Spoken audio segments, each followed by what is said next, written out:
2700 करोड़ रुपए बिहार के लिए आवंटित किया गया है केंद्र सरकार से। पटना का जो एयरपोर्ट हम देखते हैं, बाबू जगजीवन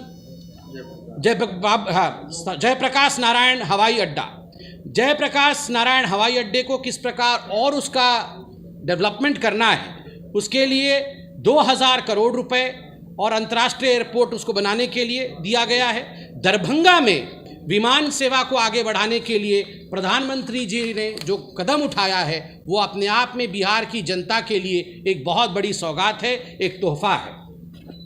पेट्रोलियम एवं नेचुरल गैस के लिए भी 21,427 करोड़ रुपए आवंटित किए गए हैं। पेट्रोलियम और प्राकृतिक गैस विकास संबंधित, खास करके बरौनी में स्थित जो रिफाइनरी है उसके विस्तार को लेकर जगदीशपुर हल्दिया पाइपलाइन बिछाने पर मोदी जी ने खास करके जोर दिया है। पटना में एलपीजी का जो संयंत्र है उसकी क्षमता को बढ़ाया गया है और मुजफ्फरपुर में एलपीजी प्लांट का निर्माण यह विषय रखा गया है। आधारभूत संचार का विस्तार करने के लिए, जिसमें कि व्यावसायिक विस्तार, व्यापार का विस्तार और आवागमन का विस्तार, आपकी कनेक्टिविटी के लिए एक विशेष पैकेज दिया गया है। वो 54,713 करोड़ का है, जिसमें 27,000 से अधिक जो किलोमीटर की सड़कें बिहार में राजमार्गों का निर्माण हुआ है। ग्रामीण सड़क योजना के तहत बिहार में लगभग 22,500 किलोमीटर लंबी सड़कें बनाई गई है। यह अपने आप में एक बहुत बड़ी अचीवमेंट है। भारतमाला प्रोजेक्ट के अंतर्गत भारत नेपाल सीमा पर रक्सौल और सोनबर्मा के बीच सामरिक और सीमा सुरक्षा के लिए जिस प्रकार 1800 करोड़ रुपए खर्च करके 90 किलोमीटर क्यों बोल रहे हैं? खड़ा होकर अपने नेता की तरफ बैठिए ना, पत्रकार है कि नेता बैठिए। सवाल है रघुवंश को लेकर कि जिस तरीके से रघुवंश सिंह की मृत्यु को लेकर राजनीति की जा रही है, ठीक है, जो भी चिट्ठी आई कुछ दिन पहले तक जेडीयू उनको मानसिक विरेल बोला जाता था, उनको एक सप्ताह 10 दिन तक पहले तक। अचानक सवाल ये है कि कैसे इतने पूजनीय हो गए रघुवंश सिंह की, आज जेडीयू भी बीजेपी भी सब उनको सम्मान दे रही है। क्या केवल राजपूत वोट बैंक को लेकर तो नहीं इस तरह की राजनीति हो रही है? देखिए, भारत का और बिहार की संस्कृति है, जो व्यक्ति हमारे बीच में नहीं है, चाहे वो हमारे मत का हो चाहे वो हमारे मत का नहीं हो, उनकी आत्मा का सम्मान करना, उनके लिए प्रार्थना करना, ये हम सब का, ये इस धरती की खुशबू है साहब। जो चला गया है उसके विरोध में कोई नहीं बोलता है। और दूसरी बात है, देखिए, इसमें कोई दो मत नहीं है कि रघुवंश बाबू एक बहुत बड़े स्टेचर के नेता थे। बहुत वर्षों तक जिस प्रकार की राजनीति उन्होंने किया है, पूरा हिंदुस्तान ने उनकी राजनीति को देखा है। उनके लिए और जिस पार्टी से वे जुड़े थे, जिस पार्टी के लिए उन्होंने अपने शरीर का कण कण और अपने जीवन का क्षण क्षण दे दिया, उस पार्टी के अगर एक नेता कह दे कि ये कौन थे, ये तो केवल एक लोटा भर पानी था, समुंदर से एक लोटा पानी चला गया तो क्या फर्क पड़ता है, इससे किसी पार्टी नहीं पूरे मानव मात्र को फर्क पड़ता है। कोई भी आप साधारण बिहार के किसी भी व्यक्ति से पूछिए, उसको खराब लगा होगा। हमारी मतभेद हो सकते हैं, मनभेद नहीं है, मगर किसी के लिए इस प्रकार से कह देना कि इसका वजूद नहीं था, और इसीलिए मैंने कहा कि इस प्रकार की ओछी राजनीति कभी नहीं होनी चाहिए, खास करके जो व्यक्ति चला गया हो उसके लिए। देखिए, नीतीश कुमार जी हमारे सीएम कैंडिडेट हैं, प्रधानमंत्री कह रहे हैं, इस पे उसके बाद भी आपको कोई संदेह है क्या? सर, ये बताइए कि आपने कहा कि बिहार में जो भी विकास हुआ है, आपने काफी विकास की चर्चा की थी, तो ये केवल बीजेपी को ही दिखता है, चिराग पासवान को ऐसा विकास नहीं दिखाई देता बिहार में? नहीं, देखिए, मैंने कहा मैं प्रवक्ता हूँ पार्लियामेंट्री। अब देखिए, किसको क्या दिख रहा है इस पर मैं कैसे जानूं? मेरे को क्या दिख रहा है मैं तो बता रहा हूं कि मेरे को ये सब दिखा है, बढ़िया बढ़िया काम मैंने बताया है।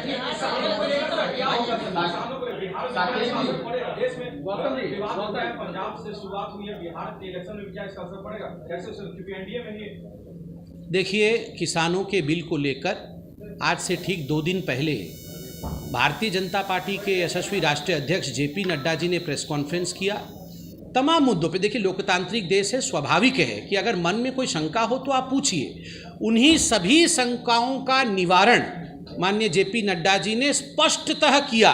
और किस प्रकार इन्हीं बिलों को लेकर, जो बिल अभी पारित हुए हैं, 3 बिल जो पारित हुए हैं लोकसभा में, इन्हीं बिलों का डिमांड कांग्रेस ने अपने 2019 के घोषणा पत्र में किया था कि हम आएंगे तो एपीएमसी एक्ट हटा देंगे, हम आएंगे तो वही सब करेंगे जो हमने किया है। उसके बाद उस पर राजनीति करना उचित नहीं है।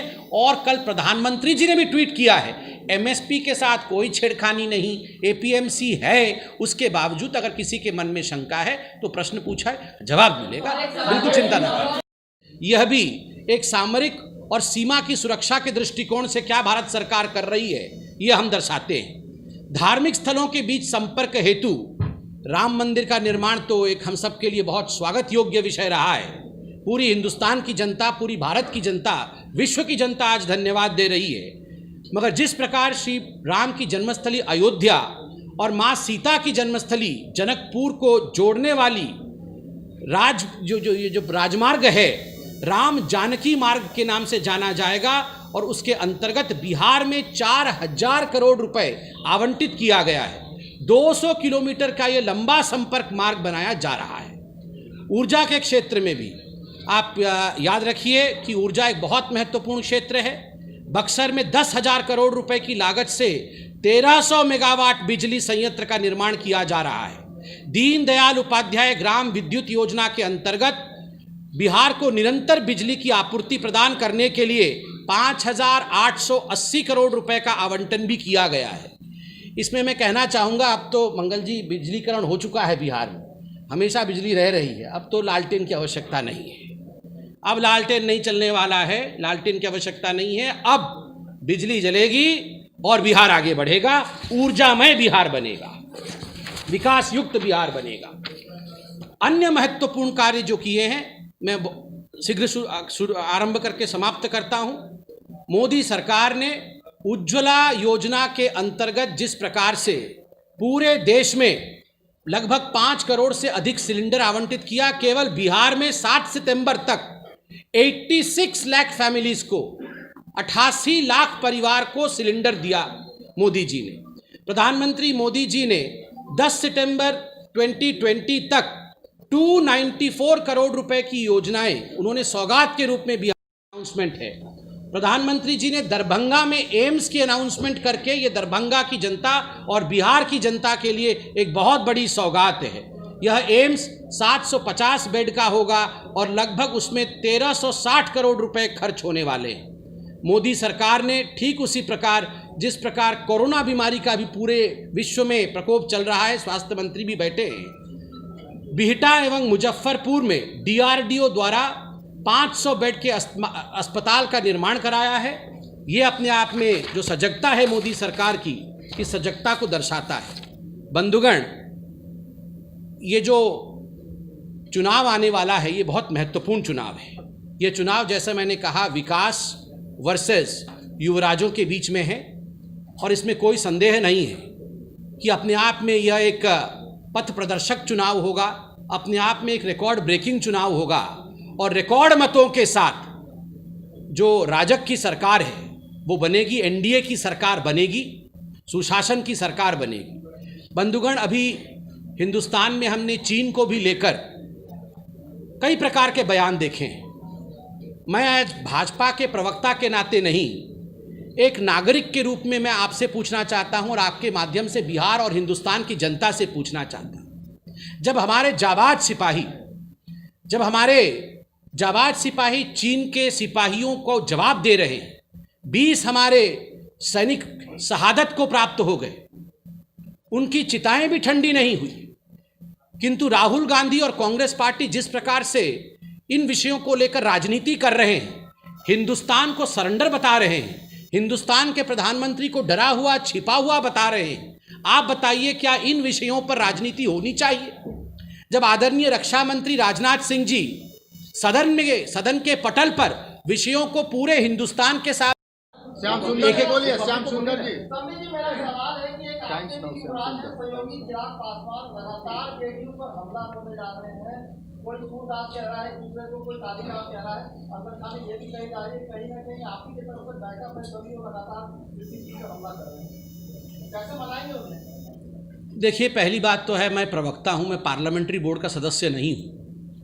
ये सारे विषय पार्लियामेंट्री बोर्ड के हैं, मगर मैं इतना जरूर कहूँगा और स्पष्टतः कहूँगा, 243 सीट्स है 243 सीट्स पर एनडीए चुनाव लड़ेगी और रिकॉर्ड मतों के साथ एनडीए जीतेगी इस चुनाव को और सुशासन का सरकार बनेगा। मोदी का एक बयान सामने आया है पलायन को लेकर। उन्होंने ये कहा है कि पलायन के लिए लोगों को आनंद आता है। पलायन करने में 2 जून की रोटी कमाने कोई बाहर नहीं जाता। बिहार में पलायन की परंपरा है। ऐसे वक्त में जब पलायन का दर्द लोगों ने देखा है कोरोना संकट में, पलायन को लेकर बिहार की सरकार को तरफा गिरी हुई है। पलायन को लेकर आपके सहयोगी ही सवाल उठा रहे हैं। देखिए, पहली बात तो मैं आपको बिल्कुल स्पष्टतः और सत्यता के साथ बताऊं कि मैंने सुशील जी के इस बयान को सुना नहीं है और जब तक मैं खुद ना सुनूं मुझे कमेंट करना उचित नहीं होगा। नेक्स्ट सवाल।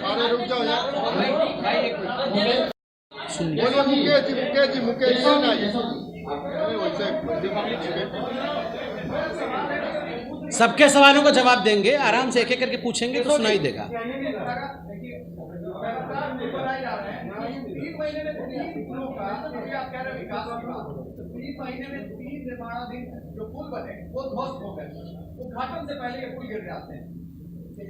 देखिए, इन विषयों को लेकर हमारे जो लोकल मंत्री हैं और मुख्यमंत्री जी ने भी इन विषय पर अपनी टिप्पणी रखी है। मुझे नहीं लगता है कि प्रवक्ता होने के नाते मुझे इस पर टिप्पणी करनी चाहिए। यहाँ लोकल मंत्रियों ने इस पर टिप्पणी की है और इसका संज्ञान लिया है, जो भी है सब बताया है।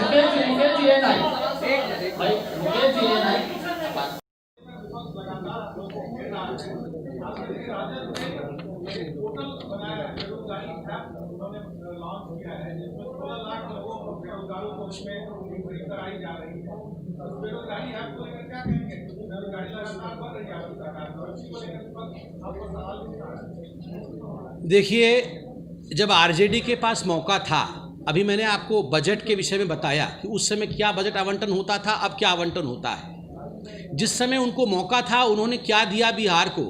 एक ऐसा राज्य बिहार, मैं बिहार के लिए कहूँगा क्योंकि मेरा जन्म बिहार में हुआ था, अखंड बिहार में, धनबाद में।